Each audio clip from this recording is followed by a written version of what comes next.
ریاستی وزیر finance T Harish Rao اور وزیر سول سپلائز جی کملاکر نے چیف سیکرٹری سومیش کمار اور دیگر عہدیداروں کے ساتھ ایک اعلیٰ سطحی اجلاس میں ریاست میں دھان کی خریدی کے معاملے کا جائزہ لیا۔ اجلاس میں صدر نشین تلنگانہ ریتو بندھو و ایم ایل سی پی راجیشور ریڈی اور commissioner civil supplies Anil Kumar اور دوسرے بھی شریک تھے۔ قبائلیوں کی حالت حال پر ایک کانفرنس کا عثمانیہ یونیورسٹی گیسٹ ہاؤس میں انعقاد عمل میں آیا، جس میں مختلف سیاسی جماعتوں کے قائدین، دانشوروں، وکلاء، طلباء لیڈرز اور کمیونٹی لیڈروں نے شرکت کی۔ کے شرت نائک نے بتایا کہ ریاستی حکومت اور مرکزی حکومت قبائلیوں کے مسائل کو حل کرنے سے قاصر ہے۔ انہیں اراضیات دینے کا جو وعدہ کیا گیا تھا وہ پورا نہیں ہوا ہے۔ سرکاری ملازمتوں میں بھی تحفظات تو دیے گئے ہیں، لیکن ان پر عمل نہ ہونے کے برابر ہے۔ 7ویں پکل بال قومی ٹورنامنٹ کا جمعے کو ایل بی اسٹیڈیم میں آغاز ہو گیا۔ ان مقابلوں میں جو 26 جون تک جاری رہیں گے، 16 ریاستوں کے کھلاڑی حصہ لے رہے ہیں۔ وزیر animal husbandry T Srinivas Yadav نے ٹورنامنٹ کا افتتاح کیا۔ پڑوسی ریاست آندھرا پردیش کے عازمین حج جدہ کو روانگی کے مقصد سے جمعے کو حج ہاؤس نامپلی پہنچنے لگے ہیں۔ ان کی آمد کے فوری بعد تمام عازمین کا RT-PCR ٹیسٹ کیا گیا۔ واضح ہے کہ حیدرآباد امبارکمنٹ پوائنٹ سے پڑوسی ریاست آندھرا پردیش اور کرناٹک سے کئی عازمین حج کی سعودی عرب کو روانگی عمل میں آ رہی ہے۔ صدر نشین حج کمیٹی محمد سلیم کی نگرانی میں حج کمیٹی نے عازمین حج کے قیام و طعام کے وسیع تر انتظامات کیے ہیں۔ آندھرا پردیش حج کمیٹی کے ایگزیکٹو آفیسر عبد القادر نے بتایا کہ ان کی ریاست سے 1160 کے مجملہ 956 عازمین حیدرآباد ایئرپورٹ سے روانہ ہو رہے ہیں۔ حلقہ اسمبلی احمدپورے میں صدر مجلس اور رکن پارلیمنٹ بیرسٹر اسدالدین اویسی کے دورے کے دوران بی جے پی کے کارکنوں نے لکشمی نگر آئی سدن پر زبردست دھرنا کیا۔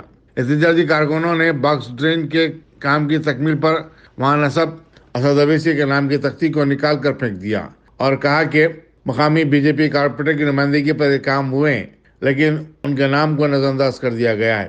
پولیس نے فوری وہاں پہنچ کر حالات کو قابو میں کیا۔ آئی سدن کی بی جے پی کارپوریٹر نے GCMC پر پروٹوکول کی خلاف ورزی کرنے کا الزام عائد کیا اور کہا کہ بیرسٹر اویسی کے پروگرام کے متعلق انہیں کوئی جانکاری نہیں دی گئی۔ شمس آباد میونسپلٹی میں درسی کتب کی مہنگی قیمتوں پر فروخت کے خلاف SFI کے کارکنوں نے سری چیتنیا اسکول کے روبرو دھرنا دیا۔ SFI نے الزام عائد کیا کہ سری چیتنیا اور دوسرے تعلیمی اداروں میں 8ویں، 9ویں اور 10ویں جماعتوں کے طلباء کی درسی کتب مہنگی قیمت پر فروخت کی جا رہی ہیں۔ طلباء کو درسی کتب ہی نہیں بلکہ یونیفارم بھی اسکول سے خریدنے کے لیے مجبور کیا جا رہا ہے۔ غریب اولیاء طلباء مہنگے داموں پر درسی کتب اور یونیفارم خریدنے کے متحمل نہیں ہے۔ انہوں نے محکمہ تعلیم کے ذمہ داروں سے ایسے اسکولوں کے خلاف کارروائی کرنے کی مانگ کی۔ عثمانیہ یونیورسٹی کے کنٹریکٹ ملازمین نے اپنے مطالبات کی تائید میں آرٹس کالج تا ایڈمنسٹریشن بلڈنگ ایک ریلی نکالی۔ صدر NGOs یانیشور اور کنٹریکٹ ملازمین کے لیڈر انجی نے بتایا کہ جامعہ عثمانیہ کا نیا ریٹائرمنٹ پلان انتہائی قلیل اور ناقابل قبول ہے۔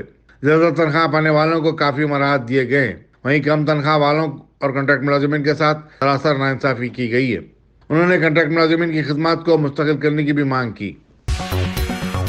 تلنگانہ سے راجیہ سبھا کے لیے منتخب ہونے والے TRS کے 2 ارکان ڈی دامودر ابھی پارتھا سارتھی نے صدر نشین راجیہ سبھا وینکیا نائیڈو کی موجودگی میں اپنی رکنیت کا حلف لے لیا۔ واضح ہے کہ دامودر TRS کا ترجمان تیلگو روزنامہ نمستے تلنگانہ کے چیئرمین اور مینیجنگ ڈائریکٹر ہیں، جبکہ پارتھا سارتھی دوائیں بنانے والی کمپنی ہترو کے مالک ہیں۔ بی جے پی نے کہا ہے کہ وہ انتخابات کے لیے تیار ہے اور پارٹی آئندہ انتخابات میں بڑھ چڑھ کر حصہ لے گی۔ پارٹی کے جنرل سیکریٹری اشوک کول نے کہا کہ ٹارگٹ کلنگز کی جتنی مذمت کی جائے اتنی کم ہے، جبکہ ان ہلاکتوں میں نہ صرف کشمیری پنڈت اور ہندو مارے گئے بلکہ اس سے زیادہ تعداد میں مقامی مسلمانوں کو ہلاک کیا گیا۔ انہوں نے اعداد و شمار کا ذکر کرتے ہوئے کہا کہ پنڈتوں اور ہندوؤں کی مانگوں کو پورا کیا جا رہا ہے، تاہم تشدد کے اس ماحول میں سبھی مذاہب اور ملک سے محبت کرنے والوں کو نشانہ بنایا جا رہا ہے۔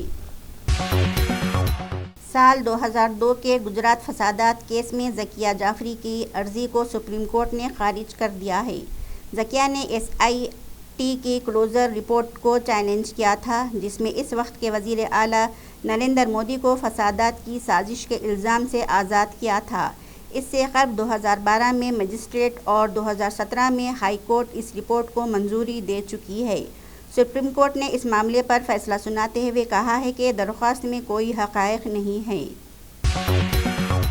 ہندوستان میں گزشتہ 24 گھنٹے کے دوران کرونا وائرس کے 17,336 نئے کیسز درج ہوئے ہیں، جو کہ گزشتہ 124 دن میں زبردست اضافہ ہے۔ مرکزی وزارت صحت نے بتایا کہ اسی مدت میں 13 اموات ہوئی ہیں۔ مہاراشٹر میں ایک ہی دن میں 5,218 کیسز رپورٹ ہوئے۔ اڑیسہ میں 391 نئے کیسز سامنے آئے۔ دہلی میں 1,934 اور تلنگانہ میں بھی کووڈ-19 کے کیسز میں اضافہ ریکارڈ کیا گیا ہے۔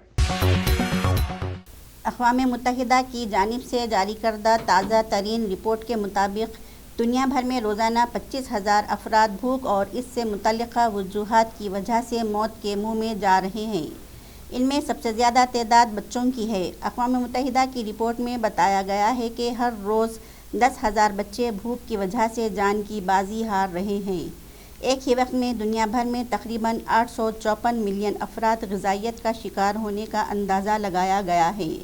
اس کے علاوہ یہ بھی اندازہ لگایا گیا ہے کہ وہ اشیاء خوردنوش کی تیزی سے بڑھتی ہوئی قیمتوں کی وجہ سے یہ تعداد جلد ہی 100 ملین تک پہنچ جائے گی۔